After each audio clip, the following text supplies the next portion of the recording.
वरना वीडियो की लंबाई बहुत अधिक हो जाएगी। यदि आप एक बुल फ्लैग के ट्रेडिंग से जुड़ी हर चीज को समझने में सक्षम हैं, तो एक बेयर फ्लैग का ट्रेडिंग करना आपके लिए बहुत ही आसान होगी। आपको बस 180 डिग्री पर बुल फ्लैग के साथ सीखी गई हर चीज को पलटना है और अब आप बेयर फ्लैग को जानते हैं। मार्केट में बेयर फ्लैग की पहचान कैसे करें? पहले नीचे की और एक स्ट्रॉन्ग ट्रेंडिंग मूव के लिए देखें। इसका मतलब है कि कैंडल्स की रेंज सामान्य से अधिक बेयरिश है और वे लोज के करीब क्लोज होते हैं। नीचे की और एक मजबूत बेयरिश मूव होने के बाद मार्केट पुलबैक के रूप में आराम लेता है।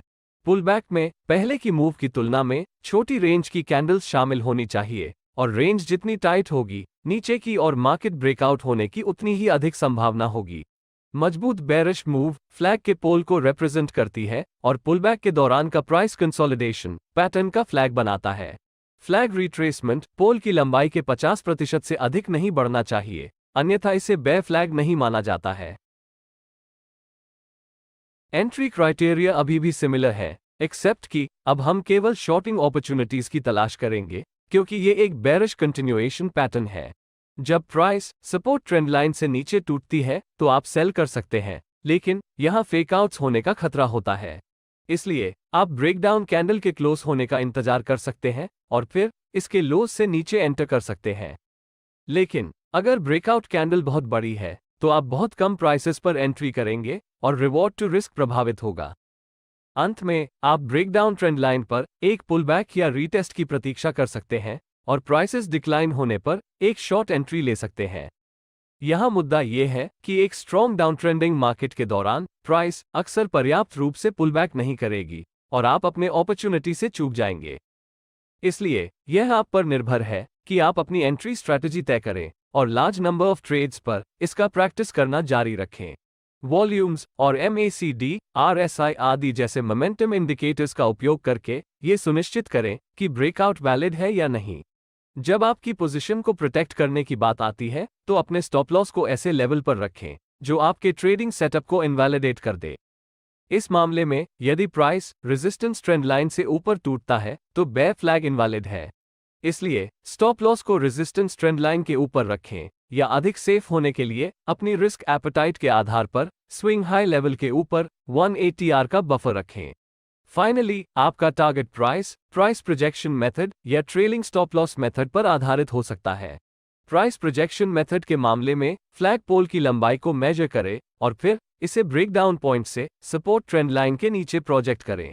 ट्रेलिंग स्टॉप लॉस मेथड के लिए मूविंग एवरेजेस जैसे 20 या 50 पीरियड एवरेजेस का उपयोग करें और रेंज ब्रेकडाउन या स्ट्रॉन्ग डाउन ट्रेंड के मामले में आप अपनी पोजीशन को राइड करने के लिए चैनलियर स्टॉप्स का उपयोग कर सकते हैं। यदि आप अपने विनर्स से एग्जिट करने के लिए इन दोनों मेथड्स का एक साथ उपयोग करते हैं तो यह एक डेडली कॉम्बिनेशन है। पता लगाने वाला इंपॉर्टेंट बात यह है कि इन फ्लैग पैटर्न्स को कहां खोजें। आप सपोर्ट लाइन ब्रेकडाउन के दौरान बेयर फ्लैग्स पा सकते हैं, जिसके बाद प्राइमरी पुलबैक होता है। ब्रेकआउट कैंडल्स फ्लैग पोल का प्रतिनिधित्व करती हैं, जबकि प्राइमरी पुलबैक पैटर्न के फ्लैग कंसोलिडेशन का निर्माण करता है। जब प्राइस फ्लैग कंसोलिडेशन से नीचे टूटता है तो आप अपनी पसंद के एंट्री क्राइटेरिया के अनुसार एक शॉर्ट एंट्री कर सकते हैं। सबसे आम जगह जहां आप बेयर फ्लैग का सामना करेंगे वो एक स्ट्रॉन्ग डाउन ट्रेंड के दौरान है। आप मूविंग एवरेजेस का उपयोग करके मार्केट के ट्रेंड की पहचान कर सकते हैं। सही मूविंग एवरेज का सिलेक्शन ट्रेड की ड्यूरेशन या आपकी ट्रेडिंग स्टाइल पर निर्भर करेगा। 20 से 50 पीरियड्स के बीच कहीं भी शॉर्ट टर्म ट्रेंड को निर्धारित करने के लिए पर्याप्त है और 50 से 200 पीरियड के एवरेजेस के बीच कहीं भी लॉन्ग टर्म मार्केट की ट्रेंड का अनुमान लगा सकते हैं। लेकिन सबसे महत्वपूर्ण बात यह सुनिश्चित करना है कि प्राइस मूविंग एवरेज से नीचे रहे और नीचे की ओर इसका स्लोप रहे। बेयर फ्लैग देखने का एक और ओकेजन रेंज मार्केट्स में है, विशेष रूप से जहां एक सपोर्ट लेवल के पास एक बिल्डअप हो रहा है। ये बिल्डअप कभी कभी फ्लैग कंसोलिडेशन के रूप में हो सकता है और जब प्राइस बिल्डअप और सपोर्ट लेवल को तोड़ती है तो आप एक शॉर्ट पोजीशन में एंट्री कर सकते हैं। ट्रेड एंट्री, स्टॉप लॉस और टारगेट क्राइटेरिया सभी अन्य मामलों की तरह ही होंगे, लेकिन सुनिश्चित करें कि ब्रेकआउट वैलिड है। आप इसे एक अपट्रेंड के अंत में भी पा सकते हैं, जहां अपट्रेंड स्ट्रक्चर का ब्रेक बेयर फ्लैग पैटर्न के साथ होता है। पेनल्स चार्ट पैटर्न का एक कैटेगरी है जो फ्लैग पैटर्न और सिमेट्रिकल ट्रायंगल पैटर्न के समान होता है, जिस तरह से वे बनते हैं और ब्रेकआउट देते हैं।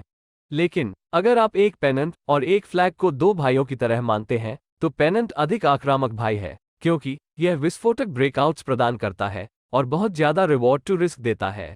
चार्ट में दो प्रकार के पेनेंट्स होते हैं, ये बुलिश पेनेंट्स और बेरिश पेनेंट्स है।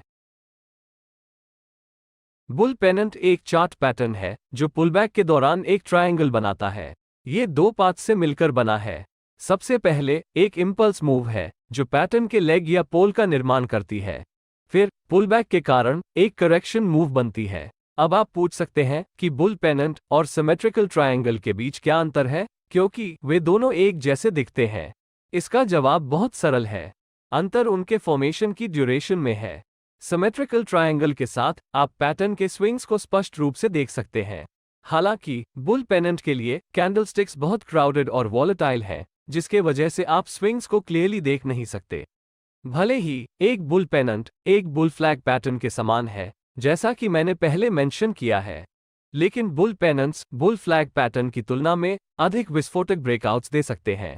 मैं आपको बताऊंगा कि ऐसा क्यों है। मुझे उम्मीद है कि आपने ऐसे कई वीडियोस देखे होंगे जिनमें कोका कोला की बोतल को हिलाया जाता है और फिर जमीन पर फेंका जाता है। कैप फट जाती है और बोतल उड़ जाती है। मैं इसके फिजिक्स में गहराई से नहीं जाना चाहता, लेकिन इस इवेंट को ट्रिगर करने वाले फैक्टर्स में से एक वास्तव में कोक की बोतल का आकार ही है। अगर यही एक्सपेरिमेंट आप एक कोक कैन के साथ भी करेंगे तो आपको वैसा रिजल्ट नहीं मिलेगा। बोतल को एक नोजल के समान आकार दिया जाता है, जिसमें बोतल की विड्थ ऊपर की ओर नैरो हो जाती है, जहां एक कोक कैन की केस में विड्थ लगभग बराबर होती है। तो सौदा क्या है? एक बार जब आप बोतल को हिलाते और फेंकते हैं तो गैस का प्रेशर बढ़ जाता है और कोला बाहर निकलना चाहता है, और इसके लिए सबसे आसान एग्जिट टोपी के माध्यम से होता है। लेकिन जैसे जैसे वे टोपी की ओर बढ़ते हैं, विड्थ कम होने लगती है। अंदर की प्रेशराइज्ड गैस रेज मोड में चली जाती है और टोपी को खोलकर एक्सप्लोड कर देती है या फोर्सफुली इसे तोड़ भी देती है।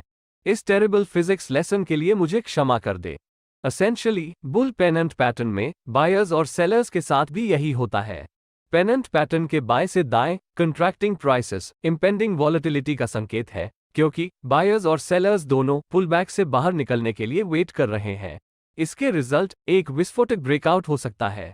लेकिन चूंकि बुल पेनेंट पैटर्न एक ट्रेंड रिवर्सल पैटर्न नहीं है, बल्कि ट्रेंड कंटिन्यूएशन पैटर्न है, इसलिए हम केवल बाइंग अपॉर्चुनिटीज की तलाश करेंगे। इसका मतलब ये है कि आप मार्केट बॉटम्स कैच करने के बजाय एग्जिस्टिंग ट्रेंड को राइड करने के लिए इस पैटर्न का उपयोग करने की कोशिश कर रहे हैं। अब हम इस पैटर्न के लिए एंट्री, स्टॉप लॉस और टारगेट क्राइटेरिया के बारे में बात करते हैं। हम ट्रेड एंट्री क्राइटेरिया के साथ शुरुआत करेंगे। सबसे कॉस्टली मिस्टेक्स में से एक जो ट्रेडर्स पेनेंट्स का ट्रेड करते समय करते हैं, वह है बुल पेनेंट में बहुत जल्दी एंटर करना। जैसा कि आप जानते हैं, रेंजिंग मार्केट्स या काफी हद तक पुलबैक्स भी ट्रेड एंट्री लेने के लिए दो कारणों से चैलेंजिंग हो सकता है। रेंज या तो ओवरशूट हो सकती है या रेंज अंडरशूट हो सकती है। ओवरशूटिंग तब होता है जब मार्केट हाईली वॉलेटाइल होता है और प्राइस ट्रेंड लाइन से कई बार पार करते हुए फॉल्स ब्रेकआउट्स बनाते हैं। अंडरशूट इसके विपरीत है, जहां प्राइस हर बार ट्रेंड लाइन का टेस्ट नहीं करेगी। बुल पेनेंट्स के मामले में हम टाइट रेंज के कारण ओवरशूटिंग को लेकर अधिक कंसर्न हैं। तो क्या होगा यदि ट्रेंड लाइन के ऊपर ब्रेकआउट होते ही आप खरीदते हैं, या यदि आप स्विंग हाई के ऊपर एक बाय लिमिट ऑर्डर देते हैं? ज्यादातर प्राइस आसानी से आपके बाय ऑर्डर को छू सकती है और एक फेकआउट या ओवरशूट का निर्माण करते हुए वापस रेंज में